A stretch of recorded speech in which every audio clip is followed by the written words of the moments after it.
অভিভাবকদের জন্য জরুরি সতর্কবার্তা। সন্তানের ভবিষ্যৎ নিয়ে ঝুঁকি নিচ্ছেন না তো? প্রিয় দর্শক, পূর্বাঞ্চল প্রতিদিনে আপনাদের স্বাগত জানাই।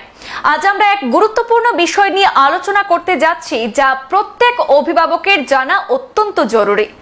আপনার সন্তান যদি বেসরকারি স্কুলে পড়ে বা ভর্তি করানোর কথা চিন্তা করছেন, তাহলে আগে থেকেই সাবধান। কারণ অনুমোদনহীন শিক্ষা প্রতিষ্ঠানে ভর্তি করিয়ে আপনার সন্তানদের ভবিষ্যৎকে বড়সড় বিপদের মুখে ঠেলে দিচ্ছেন না তো? আমাদের কাছে শিক্ষা দপ্তরে কিছু গুরুত্বপূর্ণ তথ্য এসেছে, যেখানে প্রকাশ পেয়েছে সরকারি অনুমতি ছাড়া একাধিক বেসরকারি স্কুল গজিয়ে উঠছে, বিশেষ করে করিমগঞ্জ তথা বর্তমান শ্রীভূমি জেলার বিভিন্ন অঞ্চলে। পাথারকান্দি, আসিমগঞ্জ, রাতাবাড়ি, বারোগ্রাম, নিলামবাজার, ভাঙাবাজার, বদরপুর, ফকিরবাজার, কালীগঞ্জ সহ বিভিন্ন এলাকায় অনুমতিবিহীন শিক্ষা প্রতিষ্ঠান ছাত্রছাত্রীদের ভবিষ্যৎ নিয়ে ছিনিমিনি খেলছে।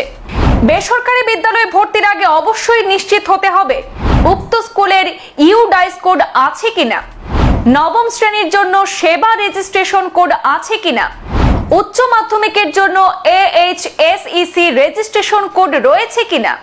এই কোডগুলি না থাকলে আপনার সন্তান উচ্চ মাধ্যমিক পরীক্ষা দিতে পারবে না এবং ভবিষ্যতে বড় সমস্যার সম্মুখীন হতে পারে।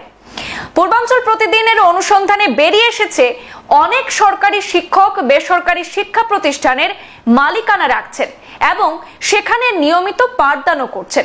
শুধু তাই নয়, সরকারি স্কুলে পড়ুয়া ছাত্রদের অভিভাবকদের কাছে গিয়ে তাদের সন্তানদের বেসরকারি স্কুলে ভর্তি করানোর জন্য উৎসাহিত করছেন। আরো চাঞ্চল্যকর তথ্য উঠে এসেছে, নবম শ্রেণী থেকে উচ্চ মাধ্যমিক পরীক্ষায় বেসরকারি স্কুলের ছাত্রছাত্রীদের সরকারি স্কুলের ছাত্রছাত্রী দেখিয়ে পরীক্ষায় বসানো হচ্ছে। এর মানে এই ছাত্রছাত্রীরা মূলত সরকারি স্কুলের তালিকাভুক্ত, কিন্তু আদতে পড়ছে তারা বেসরকারি স্কুলে, যেখানে শুধুমাত্র মুনাফা আদায়ের উদ্দেশ্যে এই কার্যক্রম চালানো হচ্ছে। এই প্রতারণার ফলে একদিকে যেমন সরকারি স্কুলের ছাত্র সংখ্যা কৃত্রিমভাবে বৃদ্ধি পাচ্ছে, ঠিক অন্যদিকে বেসরকারি স্কুল মালিকরা কোটি কোটি টাকা মুনাফা লুটছে। এতে শিক্ষা ব্যবস্থা প্রশ্নের মুখে পড়ছে এবং অভিভাবকরা না জেনেই প্রতারণার শিকার হচ্ছেন।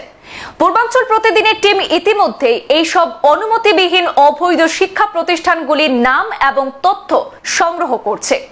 পরবর্তী প্রতিবেদনে আমরা তুলে ধরব কোন কোন শিক্ষা প্রতিষ্ঠান অনুমতি ছাড়া পরিচালিত হচ্ছে, কারা এসবের সঙ্গে জড়িত এবং শিক্ষা ব্যবস্থায় এর কি প্রভাব পড়ছে। এই প্রতিবেদনটির মূল উদ্দেশ্য অভিভাবক এবং ছাত্রছাত্রীদের সচেতন করা, আপনার সন্তানের ভবিষ্যৎ যাতে অনিশ্চয়তায় না পড়ে সেদিকে খেয়াল রাখুন। পরবর্তী প্রতিবেদনে আরো গুরুত্বপূর্ণ তথ্য নিয়ে আমরা আবার আসব। ততক্ষণ পূর্বাঞ্চল প্রতিদিনের সঙ্গে থাকুন। ধন্যবাদ।